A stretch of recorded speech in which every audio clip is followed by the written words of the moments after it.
O que você faria se recebesse um diagnóstico de câncer? Qual seria a sua primeira reação? Medo, raiva, tristeza, revolta? O que você acha que mudaria na sua vida depois de passar por uma experiência tão difícil? Uma mistura de sentimentos, né? De preocupação, de medo, de saber se você vai sobreviver a ele, como a família vai reagir, como seus filhos vão encarar isso. Então, é bastante difícil conviver com aquele monte de sentimentos todos juntos. O Outubro Rosa é o mês de conscientização sobre o câncer de mama. Esse é o tipo de maior incidência em mulheres no mundo e também é a primeira causa de morte por câncer na população feminina em todas as regiões do Brasil. Mas a boa notícia é que tem grandes chances de cura. Vamos falar sobre isso? Pode Falar de Saúde, um podcast sobre saúde integral. Oi, gente, eu sou a Carolina Cassola, jornalista apaixonada pelos temas de saúde e criadora do Pode Falar de Saúde. Esse aqui é o nosso espaço para entender sobre saúde integral. Você sabe o que é? É quando a gente fala de saúde física, mental e emocional, e para todas as idades, crianças, adolescentes, adultos e idosos. Te convido para me acompanhar no YouTube, nos principais agregadores de podcast e também seguir lá nas redes sociais do @Grupo Rádio Web e @Pode Falar de Saúde.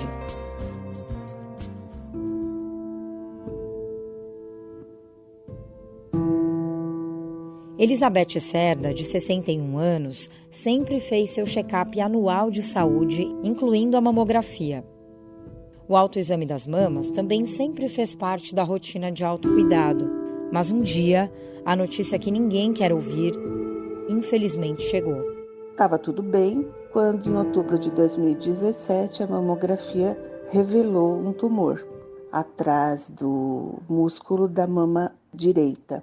E aí foi onde começou toda a história e trajetória e a luta contra ele.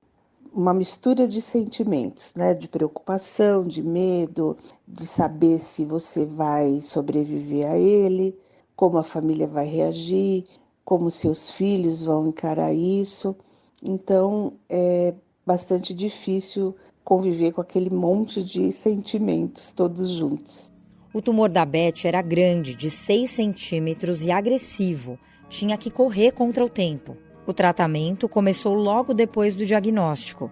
Na primeira etapa, foram 10 sessões de quimioterapia por 6 meses. Foram dias difíceis, mas que eu julgava que ia passar. Então, eu procurava não me vitimizar, mas sim sempre estar buscando uma luz, um efeito de passar a tristeza, dar risada.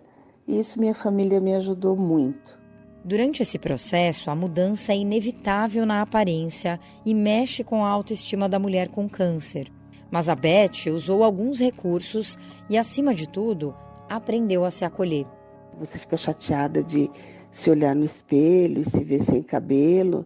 Olhava para o meu rosto como um rosto que estava ali na luta. Procurava com roupas, lenço, me senti melhor.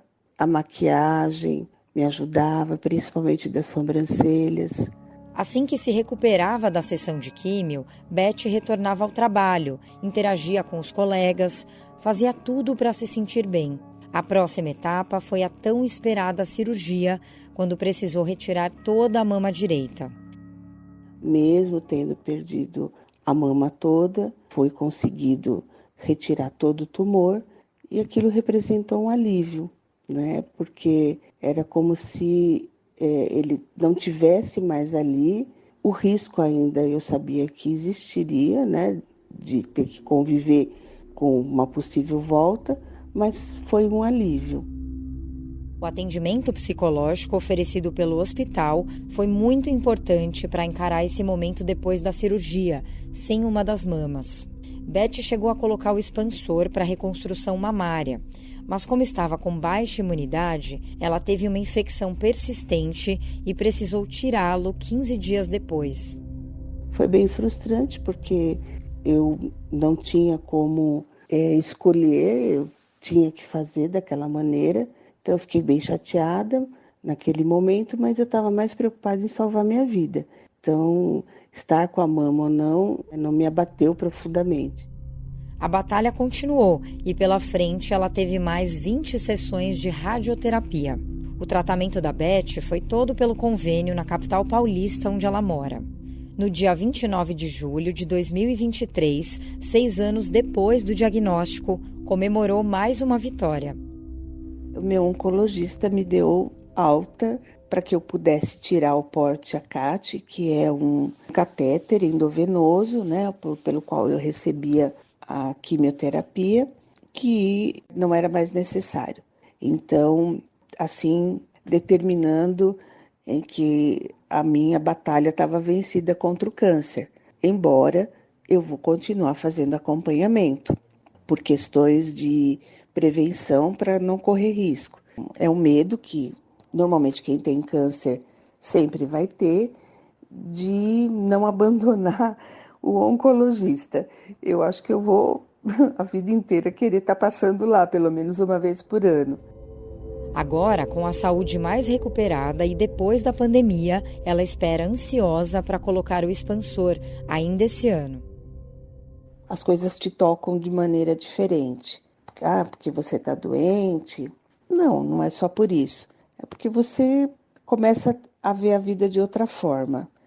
Não querer perder tempo, querer viver da melhor forma possível, não implicar com coisas pequenas e ver que a sua família tem um valor também muito diferente nesse momento. Essa história da Beth te tocou de alguma forma ou te fez pensar mais sobre como prevenir o câncer de mama? Agora eu vou conversar com a doutora Mayra Calef, médica mastologista, fundadora e presidente da Federação Brasileira de Instituições Filantrópicas de Apoio à Saúde da Mama, a FEMAMA, e chefe do Núcleo Mama do Hospital Moinhos de Vento. Tudo bem, doutora Mayra? É um prazer muito grande te receber no Pode Falar de Saúde. Essa história da Beth é um entre milhares de exemplos de esperança para quem enfrenta o câncer de mama. Primeira coisa, quais os primeiros sinais da doença e como é que deve ser feito o autoexame das mamas? Eles não são sinais, às vezes, muito fáceis de identificar que é câncer, porque tem muita doença benigna que é confundido com câncer. E é por isso que, às vezes, atrasa o diagnóstico.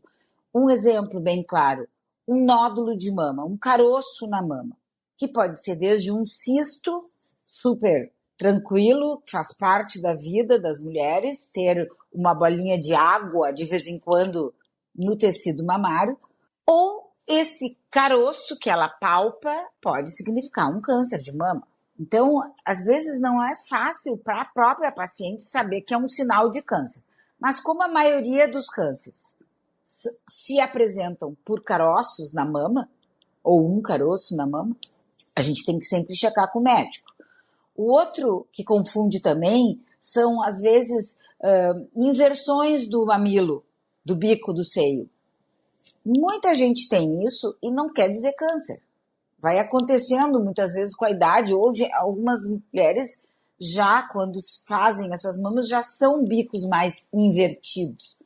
Mas um bico que começa a inverter e vai para dentro, esse aí é um sinal de câncer de mama também. Pode ser. O terceiro, mais frequente, uma aguinha que sai da mama, do bico, né, do seio. Olha, essa aguinha pode ser leite. Essa aguinha pode ser um simples líquido de drenagem normal da mama. Mas, às vezes, quando ele é abundante e de um lado só, ele pode ser o primeiro sinal de um câncer de mama. Por isso que eu falo de sinais indiretos, difíceis, e a gente precisa correr e checar, né? A mamografia ajuda muito nesse sentido, porque ela nos ajuda a fazer o controle, o que a gente chama de autoconhecimento da mama. A partir de uma certa idade, A última revisão da Sociedade de Oncologia, Colégio Brasileiro de Oncologia, publicada na semana passada, confirma que as brasileiras devem fazer mamografia a partir dos 40 anos anualmente.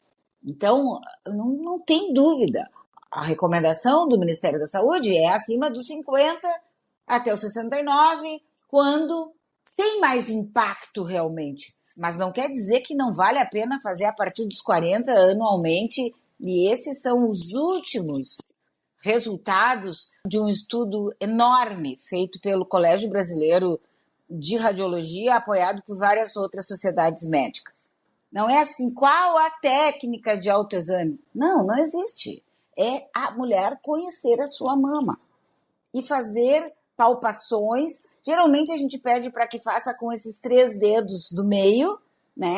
Não apertando, tipo, ou tocando piano, que ela faça com 3 dedos e vai deslizando na mama, inclusive no bico do seio, inclusive na axila. Mas o fato é conhecer a mama. Isso pode ser feito depois da menstruação, uma vez por mês. E, então, doutora, assim, como você falou, é um autoconhecimento, então essa mulher percebe algo estranho ali. Qualquer tipo de caroço, algo estranho que ela perceba, vale investigar, né? Vale ir no médico, no ginecologista, ou se ela já tiver algum fator de risco aumentado, história familiar, ou já teve outras biópsias, vai direto no mastologista, vai no especialista de mamas, que só faz isso. Meu Deus, a gente estuda isso de manhã, de tarde, de noite e não sabe tudo. Agora, você falou de fator de risco. Qual que é o principal, se tem mais de um, né, fatores de risco para o câncer de mama hoje? Assim, o fator genético, ele contribui muito ter casos, né, na família, da mãe, da avó, enfim.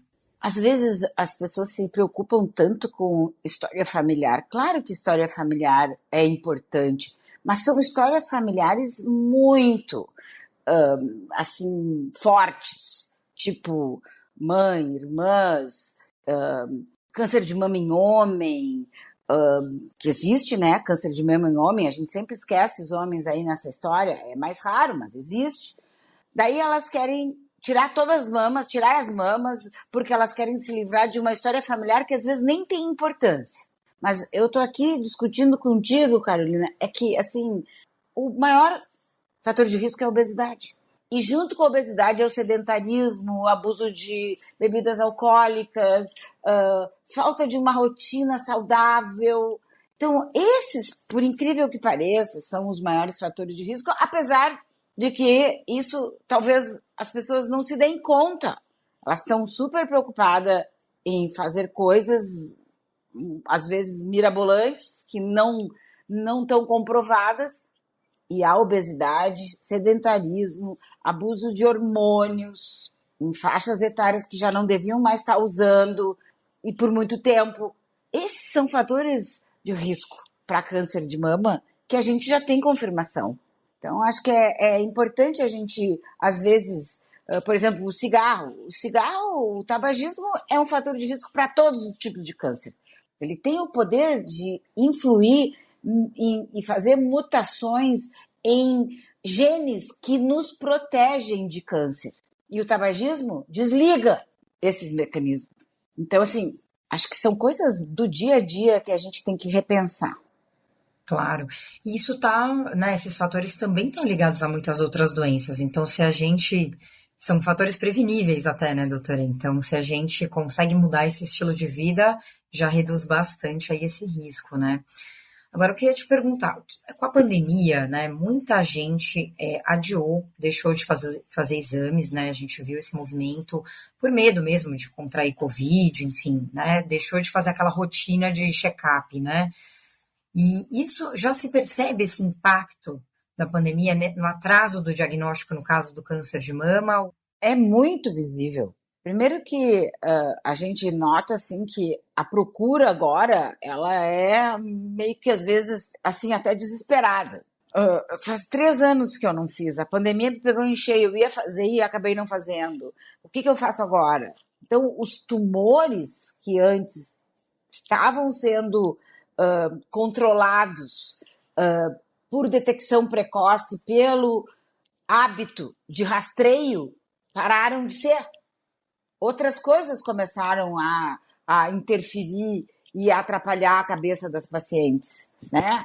E foi um grande erro dizer não venham, se não tiver tosse, espirro, febre, não procurem, porque estamos todos lotados e só... Não, isso foi um grande erro. Apesar que o Ministério da Saúde sempre disse que câncer não entraria nisso, que quem tratar de câncer, tanto é que a nossa unidade aqui no Hospital Moinhos de Vento, sou a chefe do serviço aqui do Hospital Moinhos de Vento em Porto Alegre, nunca fechou um dia. Só que não vinham pacientes, porque eles tinham medo que tivesse tudo contaminado. E não era verdade. Talvez um dos lugares mais seguros para ir era em certos ambientes do hospital, que estava sendo muito cuidado, máscara, luva, propés e tudo mais. Só que elas deixaram de vir. Deixaram de fazer seus exames de rotina, deixaram até, às vezes, por conta de não trabalharem, principalmente essas pessoas que fazem um trabalho independente, profissionais liberais, deixaram de pagar seus convênios, planos de saúde também. Isso aumentou a demanda para o SUS, além do que já é grande. É uma coisa que as poucas pessoas falam, como houve um maior desemprego, pessoas perderam o seu ritmo de trabalho, e isso acarreta muito na saúde das pessoas, no acesso à saúde das pessoas, sobrecarregando uma estrutura que já é totalmente obsoleta na questão de acesso rápido, que é o SUS. Eu sou uma fã número 1 do sistema de saúde do Brasil, dessa capacidade que a gente teve de fazer essa rede de atendimento, né? Um acesso universal, só que esse acesso universal foi muito impactado pela pandemia e ele está deixando ainda muito a desejar na questão do câncer, que só aumentou porque as pessoas que não morreram envelheceram, e a gente sabe que o câncer aumenta. Outro fator de risco que eu não falei, mas é que é inevitável, a gente quer viver mais. E quanto mais idade, mais câncer de mama tem, como é na próstata. Só que para a próstata as pessoas entendem que os velhinhos vão ter câncer de próstata. As velhinhas têm muito mais risco de ter câncer de mama do que pessoas mais jovens.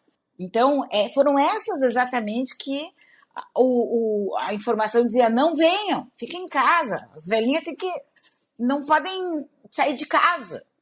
E hoje em dia, os filhos estão trazendo as suas mãezinhas aqui com tumores enormes, que às vezes até é difícil de tratar. Sem dúvida, né? Fica um cenário super difícil agora, difícil de reverter, né? Agora, doutora, vamos falar um pouquinho desse período de remissão, né? Quando a pessoa entra no tratamento e ela consegue fazer essa retirada do tumor, até para a gente explicar um pouco também essa diferença da remissão para a cura, né? Para a cura total. Eu acho que ele é um período muito, assim, esperado, mais esperado, acho que, né, pelo paciente, até a Beth comentou isso, né, na história dela. Queria que a gente falasse um pouco qual é esse protocolo hoje do período de remissão. Antes a gente ouvia muito dos 5 anos, mudou para 8 anos, ou depende? Não é assim que funciona. Não, não, não. A gente tem que tirar essa coisa da frente do tempo. Então, a partir de tanto tempo, eu vou aí ficar livre e viver. Não é assim. A gente tem que se sentir tratada desde o dia que a gente termina o tratamento. Então, existe uma fase inicial do tratamento, que é aquele que é o pacote, né? Às vezes tem quimio, às vezes não tem. Às vezes tem o tratamento dos 5 anos. Mas, assim, isso tudo já fica na casa da prevenção. O que importa é aquela primeira etapa. E eu costumo dizer para as minhas pacientes, pode se sentir tratada desde hoje, pode se sentir curada desde hoje. Isso não quer dizer que ela vá ser curada e tratada para sempre. A gente não sabe como é que vai ser depois. A gente tem ideias. Mas uma coisa é você chegar ao diagnóstico no médico com um câncer operável e inicial, que geralmente é o estágio 0, 1, 2 e alguns 3. 0, 1 e 2. Outra coisa é chegar com tumores bem avançados ou já fora da mama. E aí, que a gente chama de doença controlável, faz um tratamento e entra em remissão. Ou seja, fica em tratamento, mas a doença está quieta, está controlada. Eu uso muito essa palavra, controlada. Nos tumores mais iniciais, é curável. Então, existe a fase curável e a controlável. A curável, tu tem que te sentir curada depois que tu fez tudo que o médico mandou. Inclusive, ficar tomando remédio que tu já tá curada. Aquele remédio que toma por muito tempo é para prevenir, para diminuir o teu risco de que a doença volte. Mas eu não acredito nessa coisa dos 5 anos, sabe? E nem dos 8, e nem não sei de quanto. Porque tem certos tipos de tumores, o que parece às vezes os mais bonzinhos, que eles acordam com 20 anos depois, 25 anos depois, e é o mesmo tipo, é o mesmo tumor do início. Então, por que ficar nesse massacre, né? Contando os dias para chegar nos 5 ou nos 8 e perdendo tempo, né? De viver plenamente e se sentir curada. Que talvez isso já ajude a curar mais. Sem dúvida, né, doutora? Eu acho que é um alento poder ouvir isso, né? E comemorar essa vitória, né? Que seja logo após o tratamento e poder ter essa qualidade de vida, né? Agora, a gente está falando de tratamento, assim, quais são hoje, né? Basicamente, as possibilidades de tratamento, acho que depende muito, né, desse estágio do tumor, e as chances de cura. É tudo muito variado, né? O que vale a pena a gente falar aqui é que cada pessoa tem um tipo de câncer. A gente não pode mais achar que o meu é igual do teu. Não pode. A minha amiga lá fez isso. Por que eu não estou fazendo isso? Assim, cada um é um tipo. E a gente pratica os centros de câncer que são os mais de referência e renomados, praticam medicina personalizada, tratamento personalizado. Tendo dito isso, eu vou um pouco mais além. Quanto menor o tumor, menos complicado é o tratamento e mais acesso a gente tem no SUS. Uma doença inicial, ela tem praticamente os mesmos protocolos e disponibilidade no SUS e no privado, nos convênios. Quanto mais a doença avança, quanto mais complicada é a doença, as diferenças de acesso aos tratamentos são muito, muito, muito diferentes, chegando até a uma defasagem de anos. Então, isso impacta muito na possibilidade de cura da doença se a gente não tem tratamentos mais modernos, que estejam ali no front, né? Não estou falando que tem que ser inovadora, ou tratamentos assim, os mais caros. Eu não estou falando nisso, eu estou falando que coisas comprovadas com que os trabalhos científicos mostraram com evidência que faz diferença na possibilidade de viver ou não viver, o quanto viver e como viver. Então, para ser bem clara aqui, eu acho assim que todo o nosso esforço, Carolina, é buscar a doença inicial. É melhor para o paciente, menos problema em qualidade de vida, menos custo, porque sempre tem custos indiretos que não são aí nominados, né? Mas, poxa, deixa de trabalhar, com quem eu vou deixar meus filhos, se eu tenho que ir lá fazer tanto tratamento, quanto que custa o transporte, um monte de coisa que a gente não contabiliza. Até efeitos colaterais, e a gente precisa comprar do bolso tantas medicações que, às vezes, o próprio plano de saúde não dá. Então, acho que nunca a gente teve tanta oportunidade de curar o câncer de mama. Chega a 90%, 95%. Em algumas estatísticas aqui no hospital, como a gente tem um grande número de pacientes chegando em estágios iniciais, a gente chega a ter 90%, 92% de cura geral. Então, ou seja, se você vai num centro de câncer que trabalha com equipe multiprofissional, isso é muito importante, vários olhares, apoio psicológico, enfermeiras, navegadoras, enfermeiras, esse tipo de coisa já salva muito mais vida do que alguém que está solto num sistema que às vezes a pessoa fica perdida, porque não tem a quem recorrer. E essa senhora que fez esse relato, e eu como médica, não sou a médica dela, mas eu agradeço que ela tenha feito isso, porque às vezes a gente só ouve as queixas, né? As coisas que se dão bem, eu vou incentivar quem está nos ouvindo aqui para também contar o que dá certo. Porque senão a gente fica com a impressão que dá sempre tudo errado. E não é verdade. A maioria dá certo. Só que essa pessoa não se sente que tenha que falar. Não, ela tem que falar. Porque ela tem que estimular outras pessoas a dar no seu... a virem. Sabe que tu falou numa palavra muito boa e que eu gosto, que é vitoriosa, sabe? As vitórias. Porque não é uma questão de guerra. É uma questão de enfrentar pouco a pouco, sabe? O que vem. E aí a pessoa se sentir energizada, com vitória. Vamos lá, vamos de novo, lá, vamos. Coragem, né, também, né, doutora? É muita coragem. Acho que persistência, né, é o que mostra muito, né, porque são tratamentos longos, né, e que debilitam, né, conversando com a Beth, a gente, e com tantas outras pacientes, né, que a gente vê, é um período tão difícil e a mulher, ela já é tão cobrada na sociedade, né, que nem você estava falando, além de ter que pensar no seu tratamento, na sua logística do dia a dia, como que ela vai fazer com os filhos, como que ela vai fazer com o trabalho, né, como é que ela vai lidar com tudo isso. Então, assim, é ainda uma pressão maior, né? E acho que essas mulheres acabam se revestindo quando tem essa rede de apoio também importante aí da família, além dessa equipe multidisciplinar, enfim, multiprofissional, né? Mas acho que é esse apoio que ele também precisa vir. Vou te ajudar na prática, vamos lá, vamos fazer junto, né? Tem que fazer acontecer, né? Vamos lavar os pratinhos, né? Vamos ajudar, vamos ajudar. A paciente, às vezes, ela tem que demonstrar que ela tem coragem. Poxa vida, deixa ela apresentar que ela está sem coragem naquele dia. Vamos ajudá-la, porque não é todo dia que a pessoa está bem, né? Não, mas ela tem que se mostrar fortuna. Não!